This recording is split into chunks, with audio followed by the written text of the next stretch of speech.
The days are getting longer, the weather's getting better, and here in Ireland, spring is well and truly here. But we're all stuck in lockdown, so now it's going to be time to make use of what we've got. It's time to divide and conquer.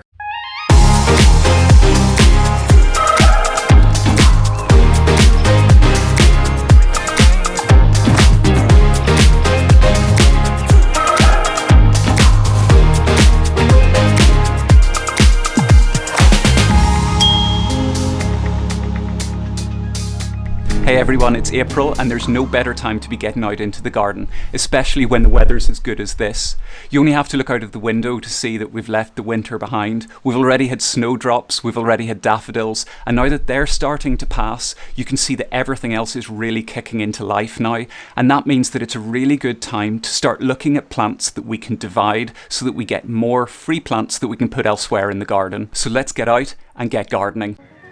If you have a look around your garden, you're almost certain to find something that you can divide, and now's the best time because with everything really coming into growth at the minute, anything that you divide is going to be raring to go, so it's got the best possible chance of developing wherever you put it.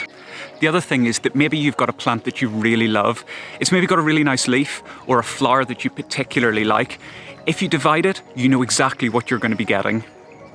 Because everything's starting to warm up with the better weather, anything that you divide and put into the ground now is going to be going into nice warm soil, as opposed to the autumn when you'd be putting it into soil that's either already cold and wet or is going to end up cold and wet for the winter.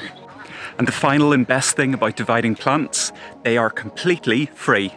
So we've got this massive hosta in the garden that when it's in leaf it's about 4 foot across, and you can see from the base itself it's even about 18 inches across, so it's perfect for dividing. I'm going to split it into a number of plants because I already know where I want them to go. Normally if you were dividing the plant, what you do is you would lift the entire clump and you chop it into pieces, but what's quite good is I can see that we've got distinct little sections that should come off quite nicely.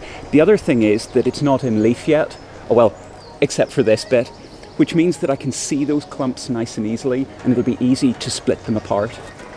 Normally if you were dividing a plant of this size, you'd use a spade. Like this. But to be totally honest, whenever I use a spade to divide plants, I always just seem to end up mashing them, so I'll try a bit using the spade, but if that doesn't work, I'm going to use this. It's a little small serrated knife and a trowel, so we'll see how we get on. The first few cuts I'm making with the spade separates the section I want to remove from the main crown of the plant. Then I'm cutting around the outside, trying to keep as much of the root ball intact as I can.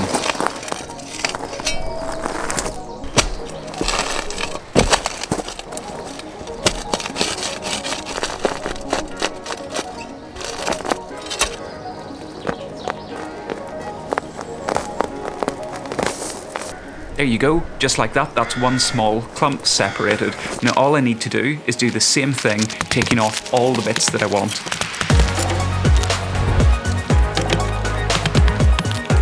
When the spade just isn't doing the job, I'm using the little serrated knife to cut the pieces free.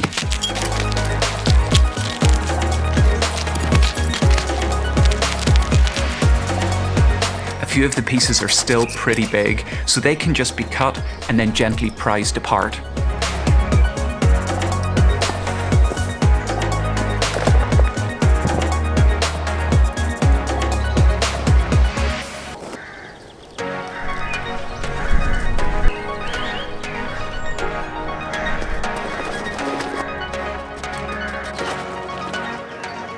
So each bit of hosta that I've just divided is going into its own pot now. I'm filling it with a mixture of compost and John Innes topsoil, about half and half. Now, the thing is that the topsoil gives it that extra little bit of oomph. You know what I mean. So what it does is it gives it that little bit of extra fertility, that little bit of extra nourishment, but more importantly, it gives it that extra little bit of water retention, which is exactly what these hostas are going to love.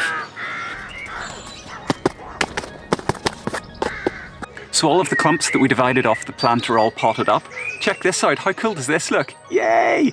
All it needs now is a really good water, it needs a really good soak, and then we can go and put it somewhere else in the garden.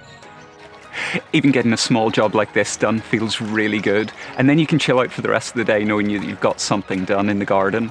So let me know in the comments down below what you're working on in the garden, or if you've got plants that you're dividing yourself. And let me know what you think of this video, though it is my first, so please be nice.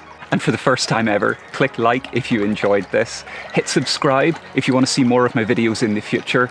And make sure to hit the little bell icon, because then that way you'll get a notification when my next video comes out. So until the next time, see you later.